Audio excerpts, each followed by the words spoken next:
Good morning, Binghamton, and welcome to This Week Daily for Saturday, February 4th.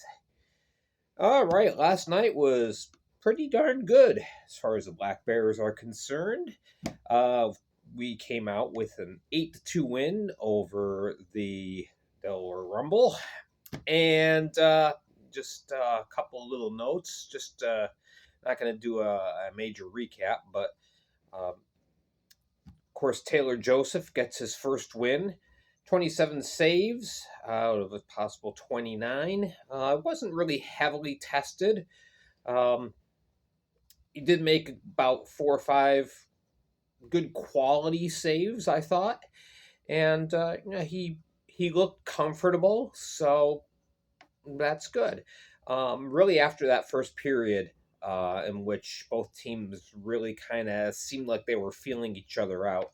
Um, I don't think he looked tense or nervous or rattled, and he did his job. So looked pretty good. So welcome to Binghamton, Taylor Joseph, and congrats on your first win. That line of CeeLo, Ivashkin, and Thompson, wow, 10 points combined. Of course, we have the Hattie for CeeLo. Ivashkin continues to just amazingly develop his playmaking abilities. 3 assists on the night, and the two, I just saw. I made a comment on the YouTube feed. It's like, what has Gretzky been teaching this kid? It's fantastic. Just his ability to see everything going on around, especially that first goal in which he just did the blind, backhanded shuffle instead of taking the shot himself in the crease. Um, Excellent presence. I was really just enamored with his game. Don Olivieri, congratulations. 1 goal, 2 assists in 1 game. That's an awfully nice start for our new blue liner. Tyler Jurich, he's back. Yeah, goal and an assist.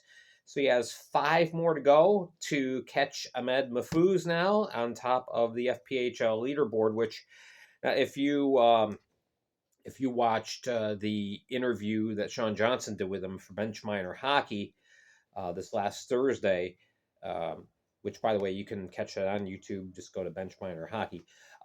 He talked about wanting to get that top step there. So he's gotten himself closer. So what a game overall. 10 points for that second line, the CeeLo, Ivashkin, Thompson line. They continue to just buzz and generate a ton of creative offensive opportunities. And I thought that defensively we were okay. Didn't really see too many breakdowns or a couple odd man rushes that we gave up. When the game just started getting insane as far as the officials uh, calling imaginary calls, uh, and things got a little rough, but they persevered, and well done. All right. Of course, both goals that Binghamton did give up were on the power play, so that attests to our need to stay disciplined. Uh, Delaware was in the box a lot more, especially at more crucial points of the game. So I thought Binghamton played a pretty good game, all things considered. Now, going around the league, Danbury, if you didn't switch YouTube channels or you were driving home from the game or whatever, Danbury took. So it wasn't overtime, so they did get a point. But Columbus played them extremely tough, and I was amused by the announcer when the winning goal was scored. Oh no! So that made my night. So now the gap is 3 points. We're just 3 points behind and a game on hand. So there's your 3 points. All right. Motor City poured on 45 shots on Elmira. And yeah, MJ Merkel, out on a 1 game suspension. So yeah, the Mammoth needed him. Yeah, Motor City escapes with a 4-3 win. Trevor Babin was ejected during the third period for the all familiar abuse of officials infraction.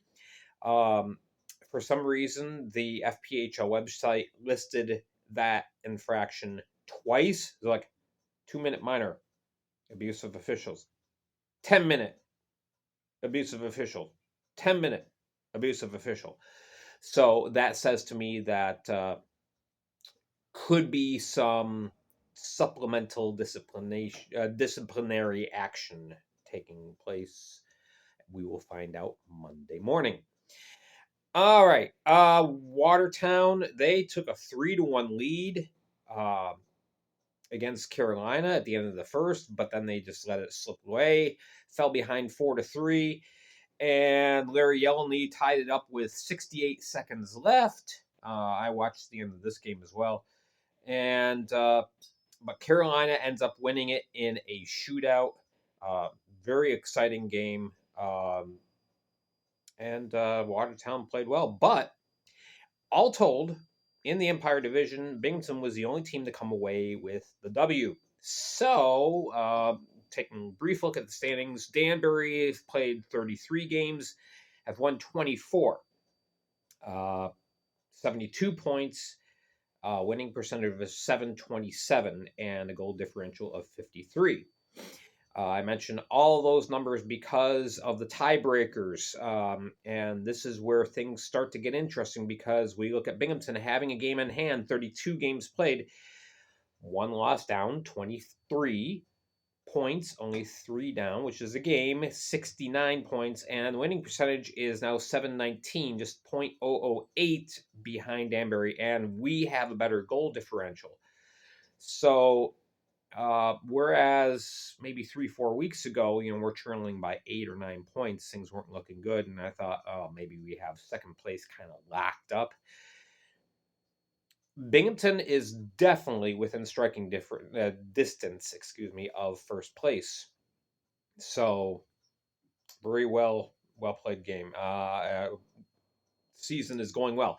All right. Elsewhere in the Empire, 33 games played for Elmira, 11 games they've won. Their winning percentage is not as good as Watertown's. They're up 35-33 points, but the winning percentage is Elmira 354, Watertown 367. Watertown has a better goal differential. They have a lower negative number, and Watertown has 3 games in hand. One of those games being the makeup game on March 19th against the Black Bears. But Watertown's won more games, 12. So right now, points is the number one thing for the standings. But then in every other category, Elmira is actually behind Watertown. So that battle for third or fourth place is getting very interesting in the Empire Division. Of course, Delaware, 32 games played, 1 win, 5 points. And, well, at least their goal differential is still under 100 in spite of losing another 6 last night. But, yeah. A lot of talk last night about is Delaware done? Well, they're again. I've mentioned in previous podcasts of this week, they are committed to finishing out the season. They are not going to cut out early, but it is looking more and more likely that Delaware will not be a member of the Fed next year. A lot of noise going on in the background, and it doesn't seem that the relationship between Delaware and the Fed is the best right now. So, yeah, look for them to say adieu at the end of the season. So the only thing left is to see if they can finally get win number 2 somewhere in their remaining 24 games. We will see. All right, so that is our daily report for Saturday, and I will get more in detail, more analysis with last night's game, plus tonight's game as well. This week with the Black Bears weekend edition, that will be tomorrow on Spotify. Go to the Google Play Store, download the Spotify app. It is free to use, and once you have it downloaded, search for This Week with the Black Bears, and you can get the Spotify podcasts, the full reports, if you will. And remember, you can continue to find the daily reports here on YouTube. Simply hit like, subscribe, please share both the Spotify podcast and the videos. Deeply appreciate all your support. Thank you so much for tuning in. Have a wonderful day, and hopefully we'll come back tomorrow with the weekend edition, talking about another 3 points in Binghamton's bag. All right, I'm Gary Ryan. Thank you so much for joining me. This has been the This Week Daily.